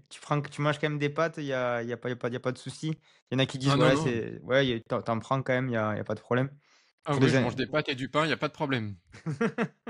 Non, c'est vrai qu'il y en a certains justement, c'est aussi un problème les troubles, digestifs pour la course à pied, ça peut freiner pas mal de personnes et pas forcément sur des longues distances. Qu'est-ce que tu pourrais leur conseiller à ces gens-là qui justement subissent ces douleurs, régulièrement, est-ce que c'est leur alimentation de base qui est pas bonne? Est-ce que tu pourrais donner juste des petites pistes pour, tester des choses? Alors souvent, ils ont des troubles digestifs en compétition parce qu'ils ne se sont pas entraînés à manger à l'entraînement. Mais tu vois, moi, D'accord? j'ai un ami à moi, il court 1 heure et demie et il a toujours mal au ventre, quoi. Ouais, C'est mais fou. ils mangent pas Ouais, durant l'effort. non, pas trop, ouais, Et non, ben pas voilà, trop. la première chose, c'est à tester ça.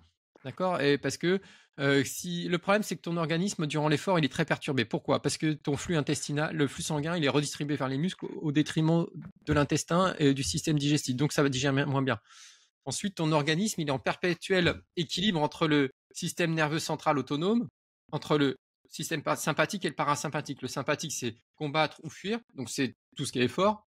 Et le parasympathique, c'est repos et digestion. Donc tu vois bien que quand tu fais un effort, tu vas activer le sympathique et tu vas calmer le parasympathique, donc tu vas calmer la digestion. Donc en fait, durant l'effort, ton organisme, il n'est pas prêt à digérer de façon efficace. Donc de toute façon, il est traumatisé. En plus, il y a les chocs en course à pied. Donc comment tu peux faire? Déjà, si il est prouvé que si tu manges et que tu t'alimentes et que tu bois un peu à l'effort, tu vas limiter les troubles digestifs. D'accord? Donc première chose à faire, c'est ça. Et si tu veux le faire en compétition de façon efficace, il faut que tu t'entraînes avant. D'accord? Tu vas pas aller faire un marathon sans t'être entraîné avant. Bah là, c'est pareil. Tu vas pas aller manger durant l'effort si tu t'es pas entraîné avant, ça va pas passer. Donc c'est la même chose. Ensuite, il faut bien choisir ses boissons de l'effort. Parce que si elle est mal construite, tu vas avoir des troubles digestifs. Il faut bien choisir ses aliments de l'effort parce qu'ils sont mal construits, tu vas avoir des troubles digestifs. Avant une compétition majeure, tu peux limiter, bien sûr, les fibres. Avant tout, tu limites les fibres. Tu manges pas trop de graisse.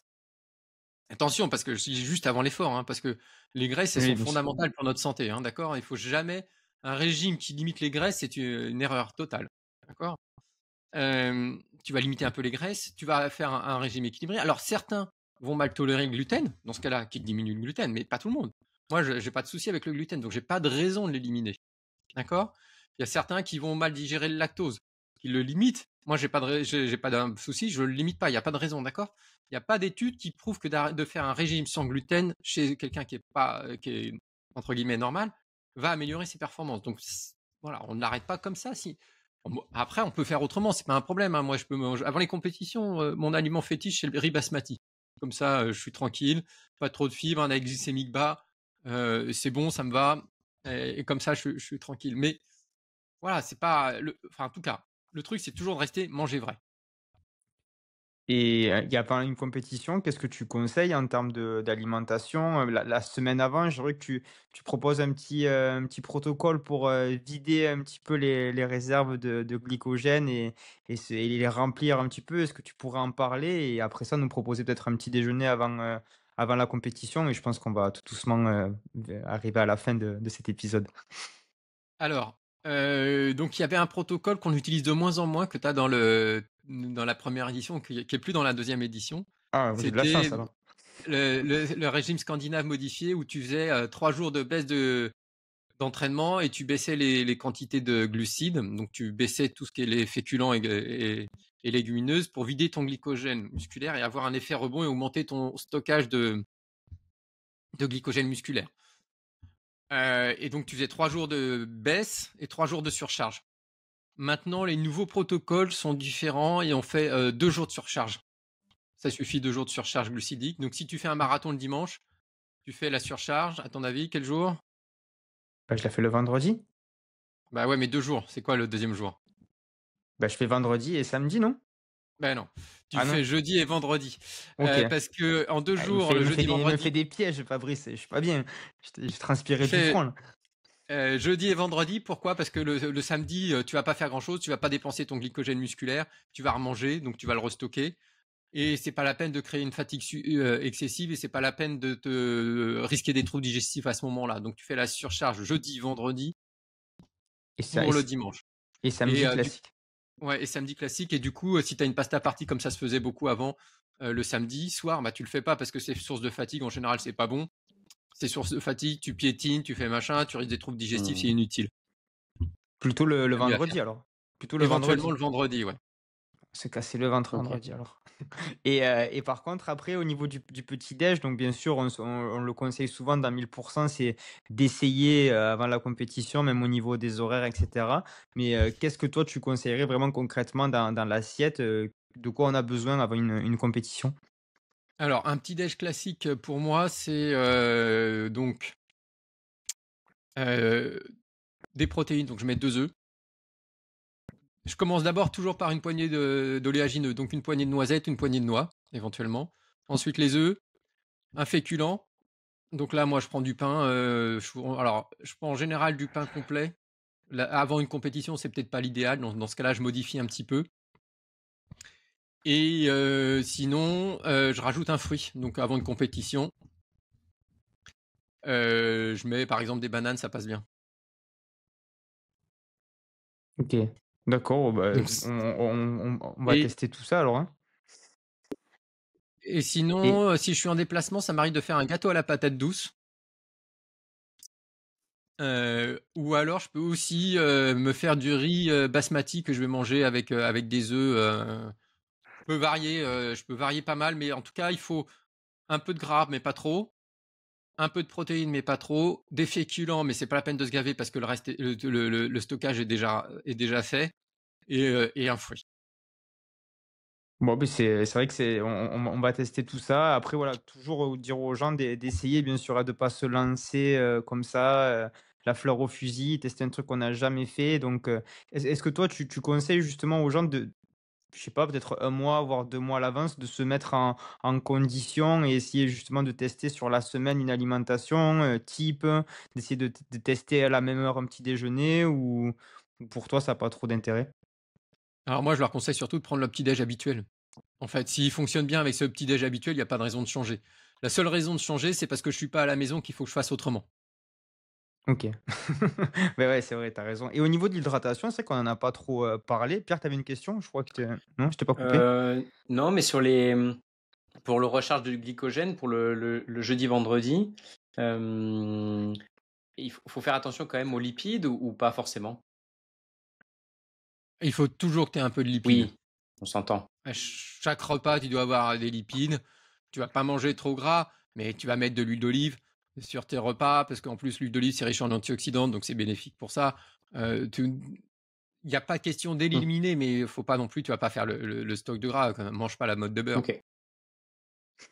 Et c'est vrai que les lipides au quotidien, qu'est-ce que tu conseilles, aux gens en termes de recommandations? C'est vrai que ça peut être difficile de chercher la bonne source de lipides. Pour toi, c'est quoi avoir une alimentation avec des bons lipides au quotidien? Eh ben alors, en huile, huile d'olive et huile de colza, voire l'huile de lin qui est très riche en oméga 3. L'huile de colza, elle contient aussi pas mal d'oméga 3. L'huile d'olive, elle est très bonne pour la santé. En plus, chez les riz, c'est en oxydant. Donc, c'est les 3 huiles que j'utilise. Si je dois en utiliser une pour la cuisson, c'est l'huile d'olive. Je mange un petit peu de beurre aussi. Ça me pose pas de soucis. Ensuite, je choisis mes graisses animales, c'est-à-dire je vais manger pas mal de poissons. Je vais acheter des œufs qui sont de poules élevées aux graines de lin parce que comme elles ont mangé des graines de lin, elles produisent des œufs qui sont plus riches en oméga 3 ou alors de poules élevées en plein air. Et puis voilà, en gros, c'est comme ça qu'on fait pour rééquilibrer, mais surtout jamais éliminer les huiles. Et puis je mange des oléagineux, noisettes et noix et amandes. Tous les jours quoi, une petite poignée? Tous les Tous les jours? jours au petit-déj, une petite poignée, ouais. OK. Et c'est vrai qu'on en a pas parlé, mais la place de la complémentation pour le sportif d'endurance, est-ce qu'il y a quelque chose que tu recommandes? C'est vrai nous, on avait reçu, une spécialiste qui s'appelle Nouchka sur la nutrition. Elle nous disait qu'il y avait beaucoup de carences sur le magnésium notamment et qu'il fallait faire attention. Est-ce que toi, tu as des compléments, plus pour la santé que pour la performance? Après, si y en a sur la performance, on sera preneur avec le pyro aussi. Alors il n'y a aucun consensus, d'accord. Les choses qu'on sait, c'est pas de faire en supplément si on n'a pas été dosé avant. Pas trop de compléments parce que sinon on risque de stopper la progression. Il y a quelques micronutriments dont on peut manquer. La vitamine D en hiver, d'accord. Donc des ampoules de vitamine D en hiver ou alors des gouttes de vitamine D, c'est une bonne idée. Le magnésium, éventuellement, elle a raison, il peut y avoir il y a pas mal de carences. L'avantage des sportifs, c'est comme on mange beaucoup, eh ben on a un peu plus d'apport en magnésium que ceux qui ont une ration calorique moins élevée. L'inconvénient, c'est qu'on a un stress supplémentaire et qu'on en dépense un peu plus. Les oméga 3, on essaye de les trouver avant tout dans notre alimentation parce que si on les apporte en complément, c'est bien. Mais si tu l'apportes en complément et que tu fais pas un effort de l'autre côté, tu vas rester avec beaucoup d'oméga 6 et ce qui nous importe, c'est l'équilibre entre oméga 3 et oméga 6. D'accord? C'est-à-dire que si tu prends la balance de gauche pour mettre à la balance de droite, tu vas équilibrer, mais si tu rajoutes que d'un côté, ça va être plus long à rééquilibrer. Et moi, dans l'ensemble, j'essaye de faire au maximum par l'alimentation. Et le zinc, par exemple, quelque chose que c'est quoi ton avis dessus? C'est vrai que ça devient un peu le produit à la mode ces derniers temps, on le voit beaucoup sur les réseaux Mmh. notamment. C'est quoi ton avis par rapport à ça? Bah, le mieux, c'est encore de le trouver dans ton alimentation aussi, pareil. Et c'est pour ça que mon alimentation, ce que je t'ai dit, c'est manger vrai, parce que si tu manges vrai et que tu cuisines tes aliments comme il faut, tu auras ce qu'il faut.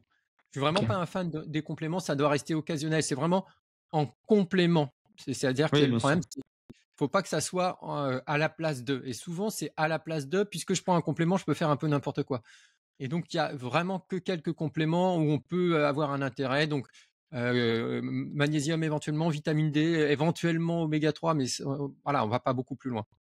OK, parce qu'après dans les pertes hydriques au niveau de la transpiration, qu'on voit régulièrement, qu'est-ce qu'on perd en fait? C'est quoi? C'est plus de l'eau, du sel? Du Et aussi, potassium? est-ce qu'il y a Tu perds de d'autres l'eau, choses? du sodium, un Mmh. peu de calcium, un peu de potassium, mais surtout de l'eau et du sodium.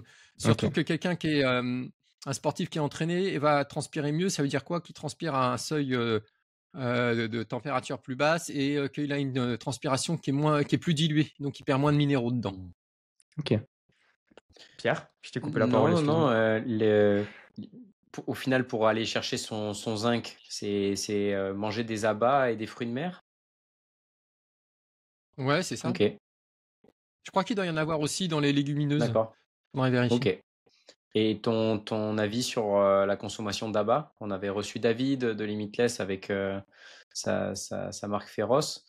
Mais toi, dans ton quotidien, comment est-ce que tu inclus ça? Alors, j'inclus pas parce que j'aime pas ça. Heu, heu, mais oui, oui, ça reste un bon aliment, parce que c'est riche en vitamine, A, c'est riche en zinc, c'est riche en en bons éléments pour la santé. Mais voilà, après, moi j'ai un problème de goût avec ça. Donc, mais oui, c'est bien d'en manger. Après, il faut pas manger que ça, bien sûr. Bien sûr. Et tu parles aussi de variété au niveau de la viande. Tu dis qu'on peut manger 2 fois par semaine, 2 fois par semaine de la viande rouge, je crois, de la viande blanche. Est-ce que tu pourrais aussi nous faire un petit topo sur ta consommation de protéines et où tu vas la Mmh. chercher, s'il te plaît?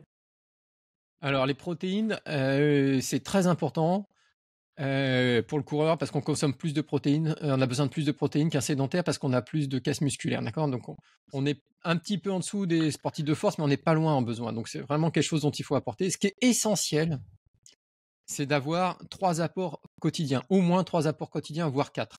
Pourquoi? Parce que c'est ce qui va nous permettre de construire du muscle au mieux, d'accord? Donc ça veut dire, ce qui est essentiel pour moi, c'est d'avoir des protéines au petit-déj.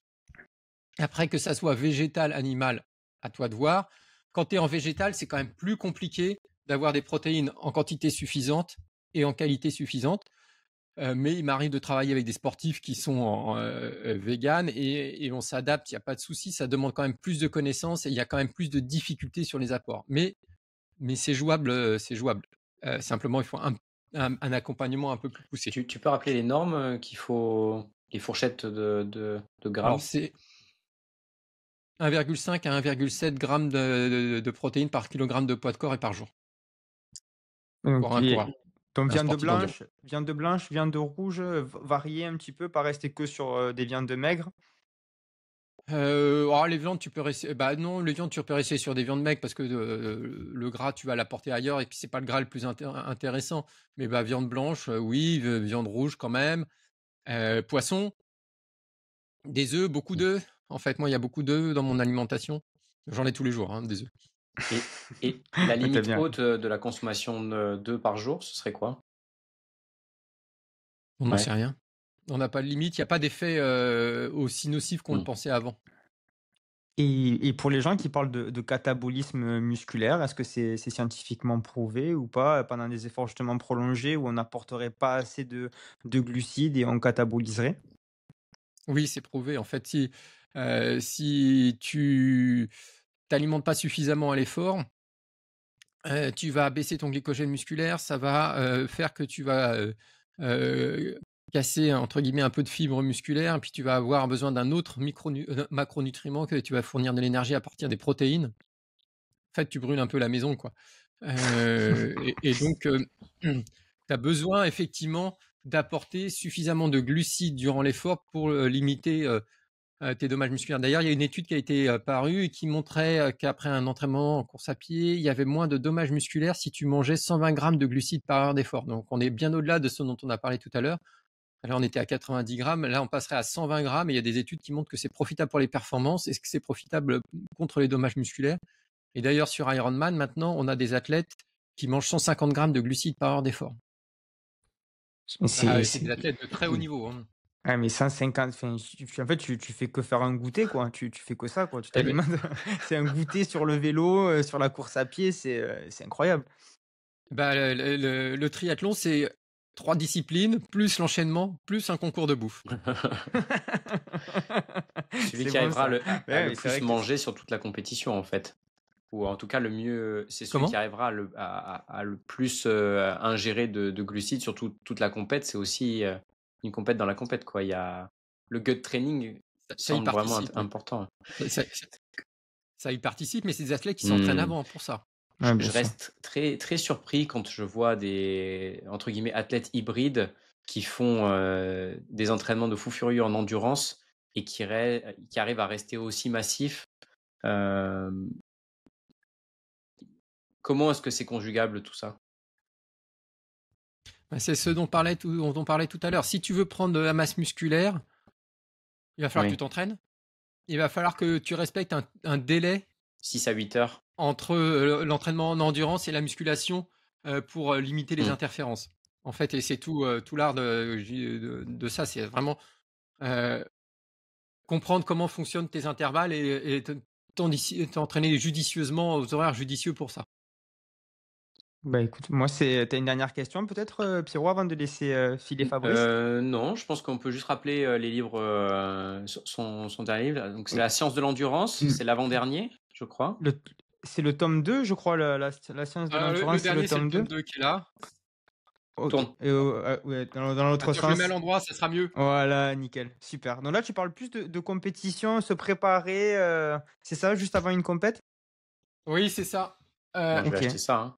et franchement, C'est c'est se vrai que préparer, c'est c'est les 8 dernières semaines avant la compétition et ça le tome 1 si je le mets à l'endroit. voilà, c'est celui que j'ai celui-là et c'est vrai, est-ce que c'est une question qu'on pose régulièrement? Est-ce que tu as peut-être une source sur lesquelles tu vas, que tu aimes bien lire, un auteur, pas forcément dans la course à pied, mais quelque chose qui te plaît, un livre à conseiller justement pour nos auditeurs? En dehors, bien sûr, je pense que tes livres, on les a bien mis, en avant aussi, mais c'est vrai que des fois, on est un peu curieux et même moi et Pierre, ça nous aide aussi à construire et à apprendre un petit peu plus parce que c'est vrai qu'à force, on commence à lire pas mal de livres avec tous ces podcasts, mais justement, donc si tu as une lecture à nous conseiller ou je sais que tu es pas trop sur Insta, YouTube et cetera, donc si tu as des aussi de contenu, ça peut être, en vidéo, il y a aucun souci à nous conseiller, que ce soit une chaîne, Un ou un livre, magazine. ou un film même, un magazine, Alors moi, ouais, peu importe. je vais me balader, beaucoup sur PubMed, regarder un peu les Mmh. publications, j'ai assisté à quelques conférences, donc il y a des auteurs que j'aime bien de recherche, qui m'ont beaucoup inspiré. Il y a Inigo Mujica Comment tu l'as qui est dit? basse. Inigo Mujica, donc c'est en français, OK, qui est c'est un basque. Un Français? Suédois? Ah, c'est un Basque? Non, OK. c'est un espagnol et qui OK. a publié beaucoup Ah, d'études, très intéressantes, notamment, celle sur laquelle j'ai bâti, enfin, je me suis inspiré pour écrire Paléophyte. Il y a Stephen Seiler qui est un chercheur texan, mais qui vit en Norvège, qui travaille avec les Norvégiens, qui a publié aussi beaucoup sur la polarisation de l'entraînement et sur le trou noir de l'entraînement. Il y a un autre Norvégien, Brent Ronstad, qui a publié sur la musculation, tout l'intérêt de la musculation pour les sports d'endurance. Euh, c'est des publications ou ouais, ça, c'est ou c'est des mes livres, qui sont références. sortis? Ah non, c'est des Parce publications. que c'est des publications, OK, d'accord. Bah, écoute, on Ouais, ira ouais, c'est des peut-être se publications. balader Après, en sur livre, bah, j'en ai plein de différents, mais pas autant, pas qui m'inspirent autant que celui-là. Je suis en train de les regarder, voir s'il y en a un que je peux citer. si tu en as un, Euh, mais allez, si tu en as euh, un à nous conseiller, mais on j'en ai plein. Un allez, seul. faut en sortir un là, Fabrice. Sinon, si tu en as un à nous conseiller, on est Alors, c'est preneur. un autre qui m'a beaucoup inspiré, c'est Daniel Lieberman, Daniel l'histoire du Lieberman, corps OK, humain. ça me parle ça. OK. Ben écoute, on ira voir ça, ça marche. Beh, merci beaucoup Fabrice en tout Je cas sais plus comment il s'appelle. Il pour ta s'appelle l'histoire du présence. corps humain, je crois. Je l'ai lu en anglais, alors je me rappelle plus du titre. Bah, si tu l'as, on mettra tout ça en description, de toute façon dans le podcast en dessous. Merci Fabrice, on s'est régalé. J'espère que tout le monde a appris des choses. En tout cas, on essaye de faire le maximum et merci d'avoir donné, de ton temps. Pierre, toujours un plaisir. Bah oui, oui, on a appris plein de trucs. Désolé, j'ai dû m'absenter, mais j'espère que je n'ai pas perturbé le podcast. Et ouais, mais ça, il faut absolument s'abonner. Il faut que Pierre, il arrête de travailler, c'est plus possible, on en a marre. Ça, c'était pas pour le Il travail. faut qu'on fasse plus que ça et qu'on garde et qu'on ah merde! Et tu aurais pas dû le dire. Mais merci beaucoup en Merci tout cas Fabrice. Fabrice pour ta présence. On s'est Merci pour régalé l'invitation. et à très vite pour un nouveau podcast. Ne pars pas Eh Fabrice, ne oui. raccroche pas, sinon on n'aura pas Mm. l'enregistrement. Excellente journée à tous et à très, très Allez, vite. ciao Ciao, tout le ciao. monde. Bonne journée.